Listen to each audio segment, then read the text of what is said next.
আকাশবাণী খবর পড়ছি শাশ্বতী দত্ত।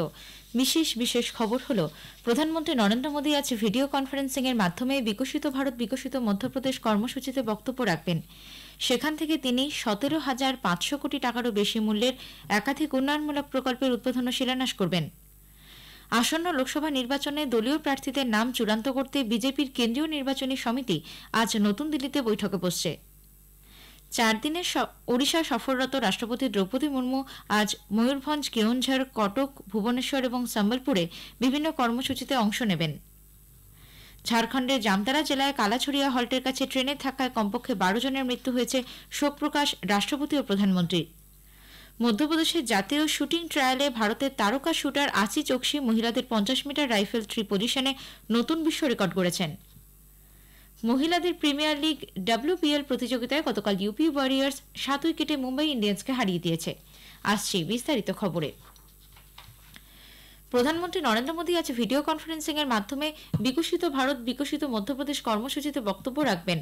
সেখান থেকে তিনি রাজ্যের সেচ, বিদ্যুৎ, সড়ক, জল, জল সরবরাহ, কয়লা, শিল্প সহ বেশ কয়েকটি গুরুত্বপূর্ণ ক্ষেত্রে 17,500 কোটি টাকারও বেশি মূল্যের একাধিক উন্নয়নমূলক প্রকল্পের ভিত্তিপ্রস্তর স্থাপন করবেন এবং জাতির উদ্দেশ্যে উৎসর্গ করবেন। মধ্যপ্রদেশে সাইবার তহসিল প্রকল্পেরও সূচনা করবেন তিনি। প্রধানমন্ত্রী আজ মধ্যপ্রদেশে 5,500 কোটি টাকারও বেশি মূল্যের সেচ প্রকল্পের শিলান্যাস করবেন। এগুলির মধ্যে রয়েছে আপার নর্মদার প্রকল্প, রাঘবপুরের এবং বাসানিয়ার বহুমুখী প্রকল্প। এর ফলে দিনদৌরি, অনুপপুর এবং মান্ডলা জেলার 75,000 হেক্টরেরও বেশি কৃষি জমিতে সেচের ব্যবস্থা করা হবে এবং এই অঞ্চলে বিদ্যুৎ ও পানীয় জল সরবরাহ করা সম্ভব হবে। প্রধানমন্ত্রী আজ 2,200 কোটি টাকারও বেশি ব্যয়ে নির্মিত 3টি রেল প্রকল্প জাতির উদ্দেশ্যে উৎসর্গ করবেন। এর মধ্যে রয়েছে বীরাঙ্গানা লক্ষ্মীবাই ঝাঁসি জাকলাউন এবং ধাউরা আগাসোর রুটে 3rd লাইন, নিউ সুমাউলি জোড়া আলাপুর রেলপথের উন্নয়ন প্রকল্প এবং পোয়ারখেদা ঝুঝারপুর রেল উড়ালপুল প্রকল্প। এর ফলে এই অঞ্চলে রেল যোগাযোগের যেমন উন্নতি ঘটবে, তেমনি সামগ্রিকভাবে আর্থসামাজিক উন্নয়ন হবে অঞ্চলটির। প্রধানমন্ত্রী গতকাল বিকেলে মহারাষ্ট্রের ইয়াভাতমালে PM কিষাণ প্রকল্পের ষোড়শ কিস্তি বাবদ 21,000 কোটি টাকার বেশি বোতাম টিপে কৃষকদের ব্যাংক অ্যাকাউন্টে পাঠিয়েছেন। তিনি বলেছেন, উপকৃতদের কাছে সরকারের প্রতিটি পয়সা পাঠানো সুনিশ্চিত করাই মোদির গ্যারান্টি। आज देखिए, मैंने एक बटन दबाया और देखते ही देखते PM किसान सम्मान निधि के 21,000 करोड़ रुपए देश के करोड़ों किसानों के खाते में पहुंच गए और यही तो मोदी की गारंटी है। প্রধানমন্ত্রী কিষাণ সম্মান যোজনায় এ পর্যন্ত 3 লক্ষ কোটি টাকা 11 কোটি কৃষকের ব্যাংক অ্যাকাউন্টে জমা পড়েছে বলে জানান প্রধানমন্ত্রী। মারাঠাওয়াড়া এবং বিদর্ভ অঞ্চলের জন্য 51টি সেচ প্রকল্পকে জাতির উদ্দেশ্যে উৎসর্গ করেন তিনি। প্রধানমন্ত্রী কৃষি সিঁচাই যোজনা এবং বালিরাজা জল সঞ্জীবনী যোজনার অধীনে 2,750 কোটি টাকা বেশি ব্যয়ে এই প্রকল্পগুলি তৈরি করা হয়েছে। এর আওতায় আসবে 80,000 হেক্টরেরও বেশি কৃষি জমি। প্রধানমন্ত্রী জানান, পূর্বতন সরকার দেশের 100টি সেচ প্রকল্পকে বকেয়া রেখেছিল। এর মধ্যে 26টি ছিল মহারাষ্ট্রে। সেই সব প্রকল্পে 12টির কাজ শেষ হয়েছে। মহিলাদের 5.5 লক্ষ স্বনির্ভর গোষ্ঠীর জন্য 825 কোটি টাকা বন্টন করেন তিনি। সূচনা করেন অন্যান্য অনগ্রসর শ্রেণীর জন্য মোদি আবাস ঘরকুল যোজনা। এই প্রকল্পে আগামী 3 বছরে তৈরি করা হবে 10 লক্ষ বাড়ি। প্রধানমন্ত্রী গতকাল ওয়ার্ধা কালাম এবং নিউ আষ্টি আমলার ব্রডগেজ লাইন সহ 1300 কোটি টাকার বেশি মূল্যের রেল প্রকল্পের উদ্বোধন করেছেন। এর ফলে বিদর্ভ এবং মারাঠাওয়াড়া অঞ্চলে রেল যোগাযোগ আরও উন্নত হবে।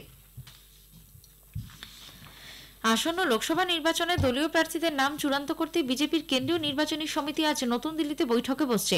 সর্বভারতীয় সভাপতি জগৎ প্রকাশ নাড্ডার পৌরোহিত্যে এই বৈঠকে প্রধানমন্ত্রী নরেন্দ্র মোদী, স্বরাষ্ট্রমন্ত্রী অমিত শাহ, প্রতিরক্ষামন্ত্রী রাজনাথ সিং সহ পদাধিকারীরা অংশ নেবেন বলে জানা গেছে। বৈঠক শেষে বেশ কিছু আসনে প্রার্থীদের নাম প্রকাশ করা হবে বলেও মনে করা হচ্ছে। আসন্ন লোকসভা নির্বাচনের সমস্ত পোলিং স্টেশনে ভোটদান প্রক্রিয়া ভিডিওগ্রাফি করার জন্য নির্বাচন কমিশনের কাছে দাবি জানিয়েছে বিজেপি।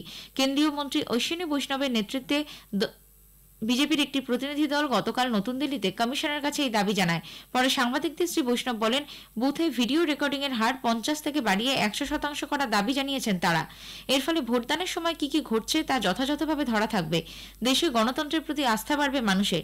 শহরাঞ্চলে বহুতল আবাসন কমপ্লেক্সের বাসিন্দারা যাতে সর্বোচ্চ সংখ্যায় ভোট দিতে পারেন, সেজন্য কমপ্লেক্স চত্বরে পোলিং বুথ খোলারও দাবি জানিয়েছে বিজেপি।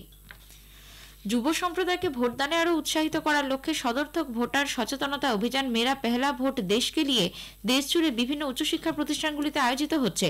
দেশের বৃহত্তর স্বার্থে যুবা ভোটারদের নির্বাচনী প্রক্রিয়ায় আরও বেশি করে অংশগ্রহণ সুনিশ্চিত করাই এর উদ্দেশ্য। আকাশবাণী সংবাদের সঙ্গে কথাবার্তায় বিশ্ববিদ্যালয় মঞ্জুরি commission UGC chairman M Jagadish Kumar বলেন, এ ব্যাপারে ইউজিসি দেশের সমস্ত শিক্ষা প্রতিষ্ঠানকে চিঠি লিখেছে। লোকসভা নির্বাচনের দিনক্ষণ ঘোষণার আগে আগামী মাসের প্রথম সপ্তাহের মধ্যেই পশ্চিমবঙ্গে 150 কোম্পানি কেন্দ্রীয় বাহিনী মোতায়েন করা হচ্ছে। 2 দফায় বিভিন্ন জেলায় এই বাহিনী মোতায়েন করা হবে। এর আগে গতকাল বাহিনী কর্তাদের সঙ্গে এক উচ্চ পর্যায়ের বৈঠকে 150 কোম্পানি বাহিনী মোতায়েনের রূপরেখা চূড়ান্ত করল নির্বাচন কমিশন। কমিশন সূত্রে জানা গেছে, এই পর্বে সর্বাধিক বাহিনী মোতায়েন করা হচ্ছে উত্তর 24 পরগনায়। বারাসত, বনগাঁ, বসিরহাট পুলিশ জেলা এবং ব্যারাকপুর ও বিধাননগর পুলিশ কমিশনারেট এলাকা মিলিয়ে এই জেলায় মোট 21 কোম্পানি কেন্দ্রীয় বাহিনী মোতায়েন করা হচ্ছে। কলকাতায় দ্বিতীয় সর্বোচ্চ 10 কোম্পানি কেন্দ্রীয় বাহিনী মোতায়েন করা হচ্ছে বলে কমিশনের তরফে জানানো হয়েছে।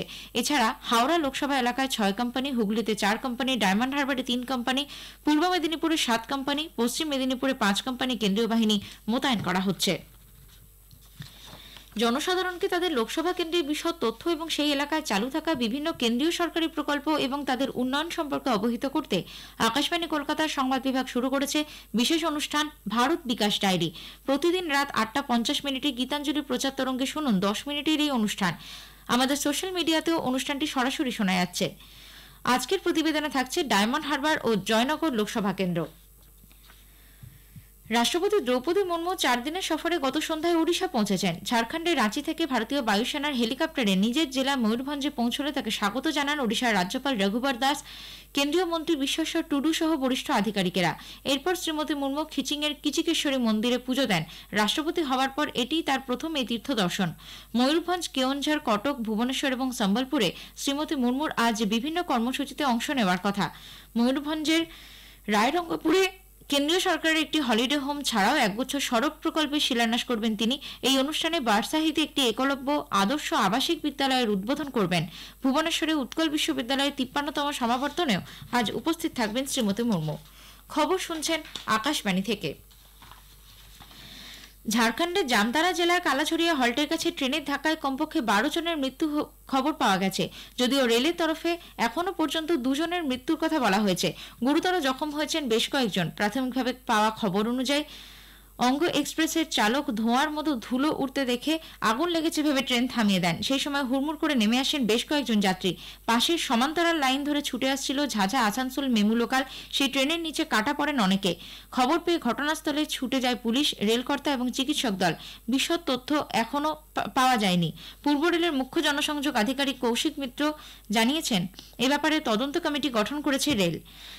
রাষ্ট্রপতি দ্রৌপদী মুর্মু এবং প্রধানমন্ত্রী নরেন্দ্র মোদী ঝাড়খণ্ডের জামতারা জেলার ভয়াবহ এই ট্রেন দুর্ঘটনায় এতজনের প্রাণহানিতে শোক প্রকাশ করেছেন। একটি সোশ্যাল মিডিয়া পোস্টে তাঁরা নিহতদের শোক সন্তপ্ত পরিবারের প্রতি সমবেদনা জানান এবং আহতদের দ্রুত আরোগ্য কামনা করেন। ভারতের বাণিজ্যমন্ত্রী পীযূষ গোয়েল বিশ্ব বাণিজ্য সংগঠন WTO-তে আস্থা ফিরিয়ে আনার ব্যাপারে জোর দিয়েছেন। WTO-তে গৃহীত সিদ্ধান্তগুলি যাতে কার্যকরভাবে বাস্তবায়ন করা যায় তাও নিশ্চিত করতে বলেছেন তিনি। পাশাপাশি 2019 ডিসেম্বর মাস থেকে নিষ্ক্রিয় হয়ে থাকা আপিল সংস্থাকে ফের কার্যকর করে তোলার উপর জোর দেন। তিনি বলেন, ভারতে একটি শক্তিশালী বিরোধ নিষ্পত্তি ব্যবস্থার পক্ষে। আন্তর্জাতিক বাণিজ্য ক্ষেত্রে স্বচ্ছতা বজায় রাখার জন্য এটি অপরিহার্য। 2024 সালের মধ্যে সম্পূর্ণ ও সুষ্ঠু বিরোধ নিষ্পত্তি ব্যবস্থা গড়ে তোলার পক্ষে আলোচনা চালিয়ে নিয়ে যাওয়ার জন্য তিনি সকল সদস্য রাষ্ট্রকে অনুরোধ জানিয়েছেন। এদিকে ভারত ও দক্ষিণ আফ্রিকা WTO-তে চীনের নেতৃত্বে একটি প্রস্তাব সাফল্যের সঙ্গে রুখে দিয়েছে। Investment facilitation development agreement IFT নামে চলতি মন্ত্রী পর্যায়ের বৈঠকে প্রস্তাবটি আলোচিত বিষয়সূচিতে জায়গা পাবে না। ভারত বেশ কয়েকটি কারণে IFT-তে আপত্তি তুলেছে। প্রথমত, IFT WTO-র আওতার বাইরে। দ্বিতীয়ত, আনুষ্ঠানিক চুক্তির কোনো শর্ত এতে মেনে চলা হয় না। মধ্যপ্রদেশের জাতীয় শুটিং ট্রায়ালে ভারতের তারকা শুটার আশি চোকসি মহিলাদের 50 মিটার রাইফেল থ্রি পজিশনে নতুন বিশ্ব রেকর্ড করেছেন। তিনি মোট 597 পয়েন্ট অর্জন করেন। এর আগে এই রেকর্ড ছিল 596 পয়েন্টে। মহিলাদের প্রিমিয়ার লিগ WPL প্রতিযোগিতায় গতকাল ইউপি ওয়ারিয়র 7 উইকেটে মুম্বাই ইন্ডিয়ান্সকে হারিয়ে দিয়েছে। জয়ের জন্য 162 রানের লক্ষ্যমাত্রা নিয়ে খেলতে নেমে উত্তরপ্রদেশ 16 ওভার 3 বলে 3 উইকেট হারিয়ে প্রয়োজনীয় রান তুলে নেন। প্রতিযোগিতার আজকের খেলায় রয়্যাল চ্যালেঞ্জার্স ব্যাঙ্গালোর খেলবে দিল্লি ক্যাপিটালসের বিরুদ্ধে। খেলা শুরু হবে সন্ধ্যে 7:30টায়। শেষ করার আগে খবরের বিশেষ কিছু অংশ আরও একবার। প্রধানমন্ত্রী নরেন্দ্র মোদী আজ ভিডিও কনফারেন্সিং এর মাধ্যমে বিকশিত ভারত বিকশিত মধ্যপ্রদেশ কর্মসূচিতে বক্তব্য রাখবেন। আসন্ন লোকসভা নির্বাচনে দলীয় প্রার্থীদের নাম চূড়ান্ত করতে বিজেপির কেন্দ্রীয় নির্বাচনী সমিতি আজ নতুন দিল্লিতে বৈঠকে বসছে। খবর শেষ হলো।